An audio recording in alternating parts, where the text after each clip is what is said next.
Previously on Persona 4 Arena. This was truly an intriguing battle. I believe our encounter has borne much flute. Much flute? Flute? Flute? Flu? What? Chimneys. That doesn't even make... That's not even the same thing! And now, back to the tournament. Hello! It's LOI Games, back with some more Persona 4 Arena.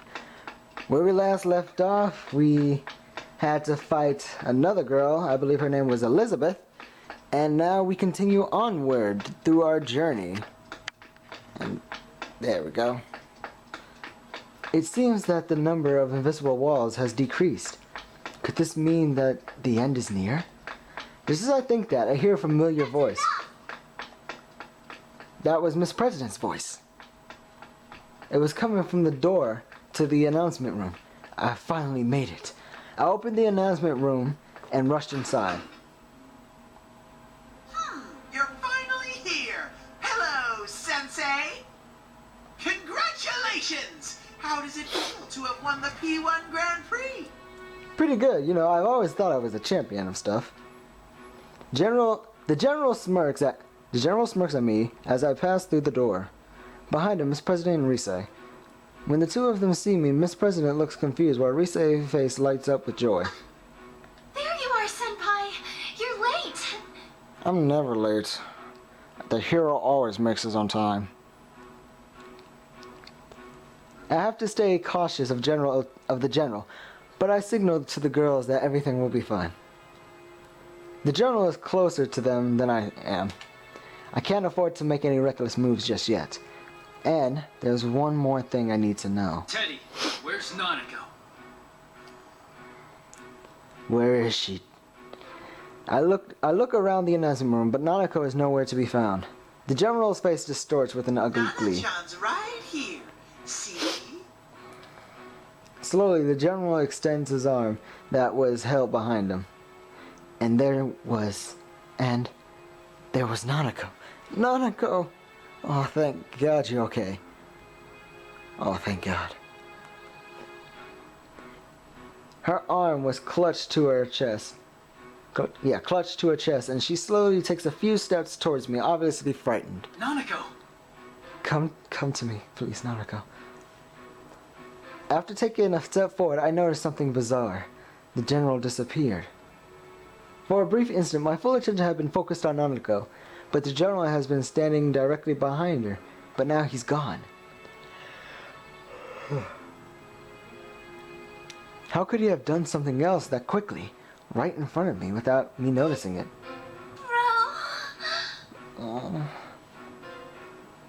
While I'm confused about General Teddy's disappearance, Nanako weakly calls to me. Nanako's obviously been weakened by being in the TV world. She totters towards me, unsteadily, looking ready to collapse at any moment. I can think about the general later. I have to save Nanako right now. As I reach out to her, Rise yells, Senpai, no! Nanako-chan's not there! What do you mean she's not there? She's right here, isn't she? Nanako's not here? What is she saying? She's right here. As I'm about to say so, my hand stops. Something's not right. Took a look into Nanako's face once more. In her eyes, I saw madness. Oh, so close! Just a little more and Sensei would have been a goner! You changed your form to look like Nanako, didn't you? That is unforgivable. You bastard! I barely reacted in time to draw my sword to block the attack. The general suddenly appeared out of nowhere to attack me with his cane. And I get a good look at him as our weapon clashes together. I see the madness in his face, the same madness that I had seen in Nanako's only a moment ago. That's when I noticed that Nanako had disappeared. What's going on? You've got it wrong, Senpai. It's all been him from the beginning. He can make whoever's looking at him see him as someone else. So he's not actually taking on other forms? No, he's just distorting the things you see and hear. That's right. The enemy is able to control what I see and hear.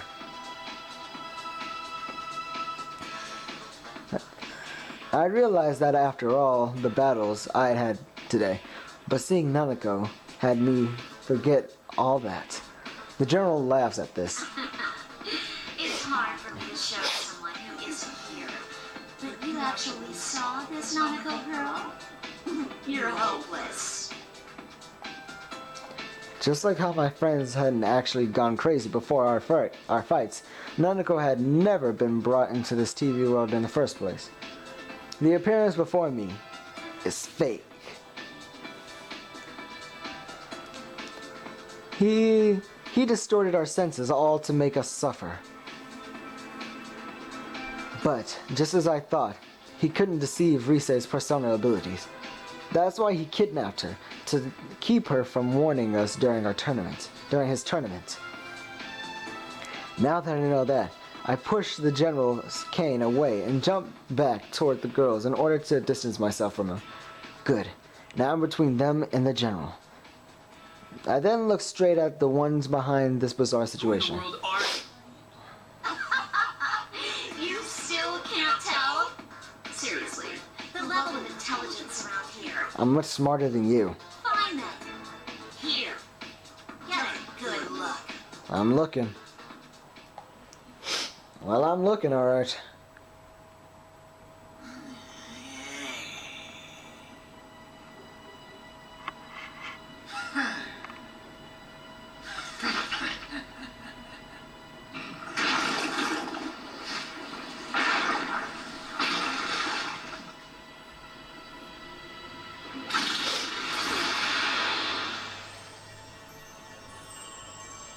Nice hair. And nice kneecaps? Ooh, what a waist. An upskirt shot. Wings. They look nice. And that's...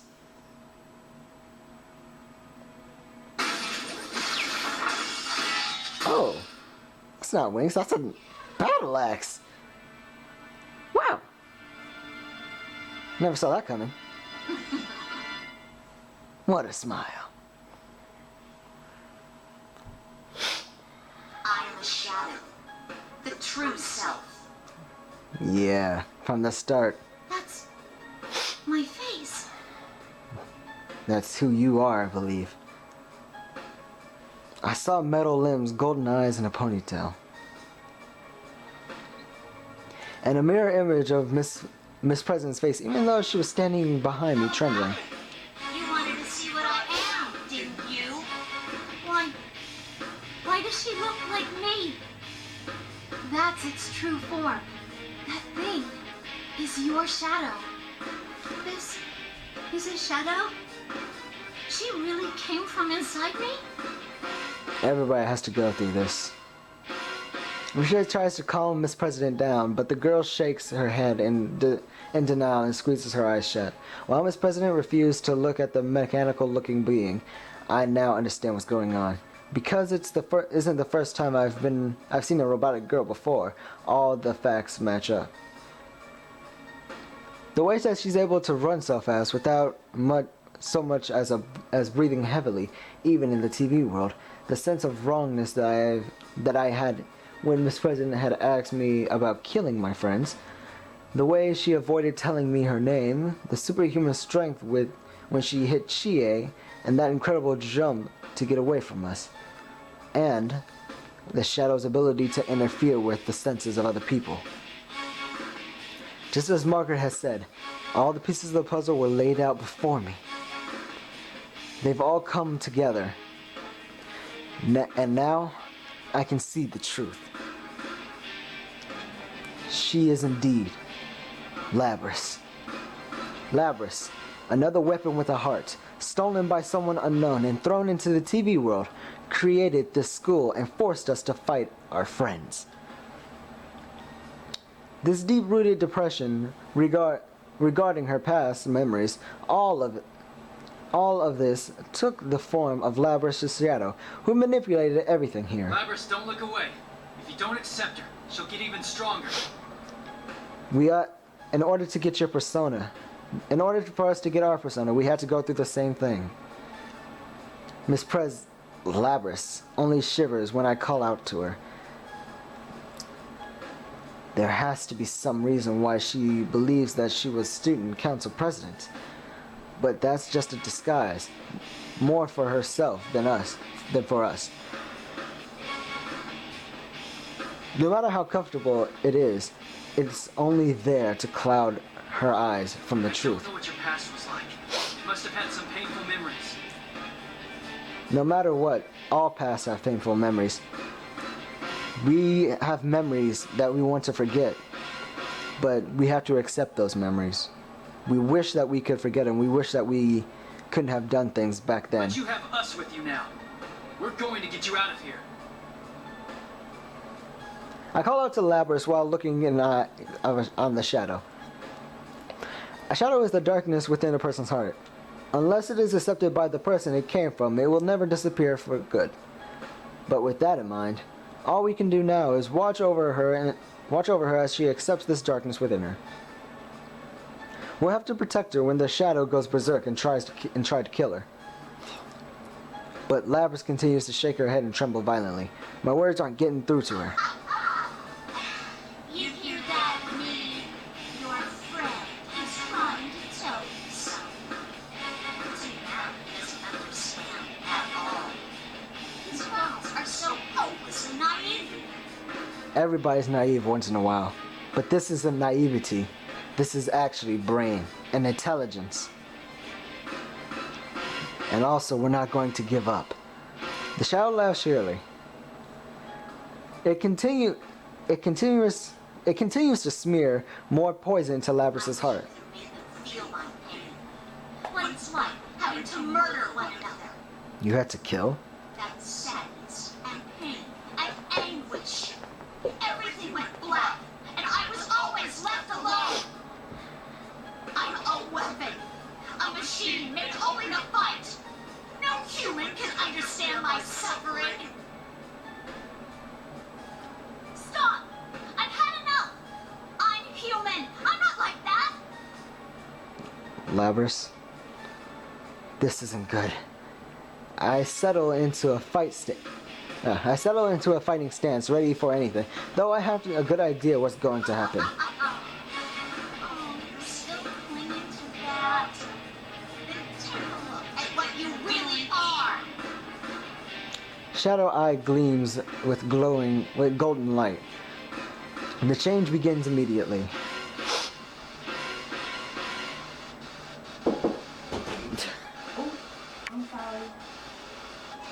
A shimmer runs down across Labris's body, and instead of a normal human girl theirs had been a moment ago, she has a metallic body just like her shadow. No!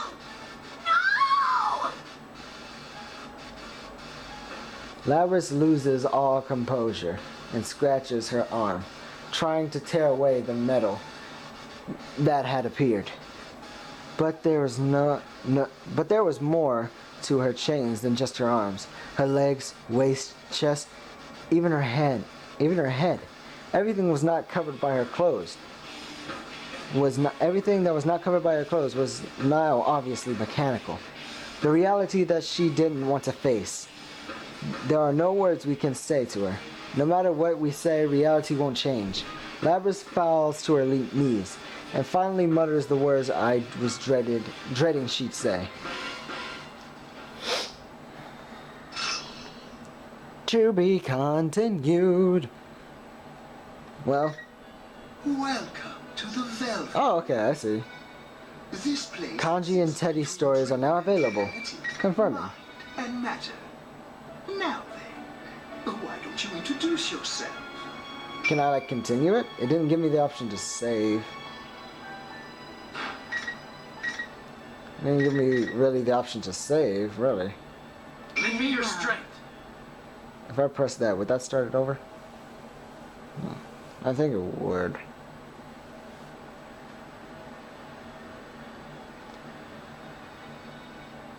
Yeah, that started it over. That was stupid of me. Blech.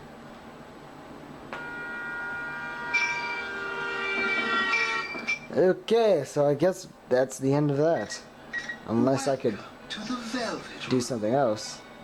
This place exists between dream and reality. I wish Let me see what I can do. Welcome. Okay, so my suspicion was actually correct. I can't really do anything because I need to continue onward to what I was doing. Now, Okay, so why don't you I introduce yourself? guess I could end it here. This was kind of short. I know that there's still probably like more, but well, this is short. A short part. So I wouldn't call this a finale, but I would say this is The persona kind you of acquired. a It is a side of you that shows itself. I would say like this is a continuation. Perhaps One leaving, of a one smart ending to determination multiple endings, I would to say. face difficulties in life. Basically like a visual novel or some kind of a video game that has multiple endings. Well, I'll leave it. Well, I'm done here, guys. Anyway, like and favorite if you enjoyed. Subscribe to become part of the archives, and I will see you all later.